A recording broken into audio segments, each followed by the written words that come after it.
Edwin എന്ന് പറഞ്ഞൊരു പയ്യനുണ്ടായിരുന്നേ.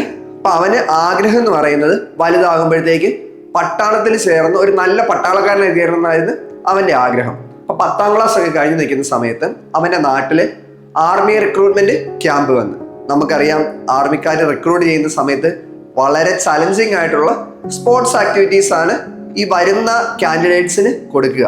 അപ്പം ഇവന്റെ പ്രായത്തിലുള്ള ആ യൂത്തിന് ആർമിക്കാർ കൊടുത്ത എന്താണെന്ന് വെച്ചാല്, അവിടെ ഒരു മലയുണ്ട്. ആ മല 10 മിനിറ്റിനുള്ളിൽ അതിന്റെ അടിവാരത്ത് ചെന്ന് തിരികെ ഫിനിഷിംഗ് പോയിന്റിൽ എത്തിച്ചേരണമെന്ന ആക്ടിവിറ്റിയാണ് എഡ്വിന്റെ ഭാഷയിലുള്ളവർക്ക് പട്ടാളക്കാർ കൊടുത്തത്. അപ്പൊ അവനെങ്ങനെ വളരെ തീഷ്ണതയോടുകൂടി ഓടാനായിട്ട് തുടങ്ങുകയാണ്. അവൻ ഓടി ഓടി ഓടി തിരികെ ആ അടിവാരത്ത് ചെന്നിട്ട് ഫിനിഷിംഗ് പോയിന്റിൽ എത്തിച്ചേരുന്നതായിട്ട് നമുക്ക് കാണാനായിട്ട് സാധിക്കും. ആ സമയത്ത് ആർമിക്കാർ സമയം നോക്കിയപ്പോഴത്തേക്ക് 10.01 സെക്കൻഡിലാണ് എഡ്വിൻ ഫിനിഷ് ചെയ്തതായിട്ട് അവരവരുടെ ടൈം വാച്ചിൽ നോക്കി കാണുന്നത്.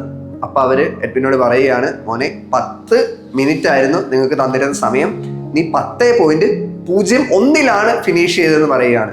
അപ്പൊ ആ ഒരു ചെറിയ ടൈം ഗ്യാപ്പിൽ വേരിയേഷൻ വന്നതുകൊണ്ട് അവര് പുറത്താക്കുകയാണ്. അപ്പൊ അവനിങ്ങനെ അതീവ വിഷമത്തോടു കൂടി ഇരിക്കുന്ന സമയത്ത് അവൻ ഓർത്ത്, ഞാനിങ്ങനെ ഓടുന്ന സമയത്ത് എൻ്റെ കാല് ഒരു ഇച്ചിരിയും കൂടെ നീളത്തിൽ വെച്ചിരുന്നെങ്കിൽ എനിക്ക് ആ 10 മിനിറ്റ് എന്നുള്ള ഒരു സമയം പൂർത്തിയാക്കാൻ സാധിക്കുമായിരുന്നു എന്ന്. പലപ്പോഴും നമ്മുടെയൊക്കെ ജീവിതത്തിലും ഇങ്ങനെയൊക്കെ തന്നെയല്ലേ സംഭവിക്കുന്നത്. നമുക്കറിയാം, ഈ ഭൂമിയിൽ ജീവിക്കുന്ന ഏതൊരാൾക്കും ഈക്വലായിട്ട് ഡിവൈഡ് ചെയ്ത് കൊടുത്തിരിക്കുന്ന ഒരു സാധനം എന്ന് പറയുന്നത് അവന്റെ സമയമാണ്.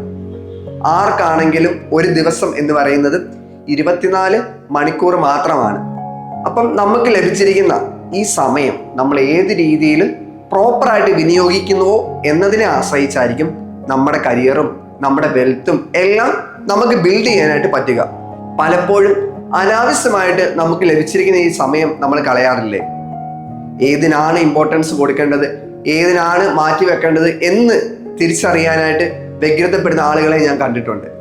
അപ്പം ജീവിതത്തിൽ ഇമ്പോർട്ടൻസ് കൊടുക്കേണ്ട കാര്യങ്ങൾക്ക് പ്രയോറിറ്റി കൊടുത്ത് അതിലേക്ക് കൂടുതൽ സമയം മാറ്റി വെക്കുവാനായിട്ട് നമുക്ക് പരിശ്രമിക്കാം. അപ്പം നമുക്ക് നാളെ പറയാനായിട്ട് പറ്റും, എൻ്റെ ഒരു ചെറിയ സമയം പോലും ഞാൻ വെറുതെ പാഴാക്കി കളഞ്ഞില്ല എന്ന്.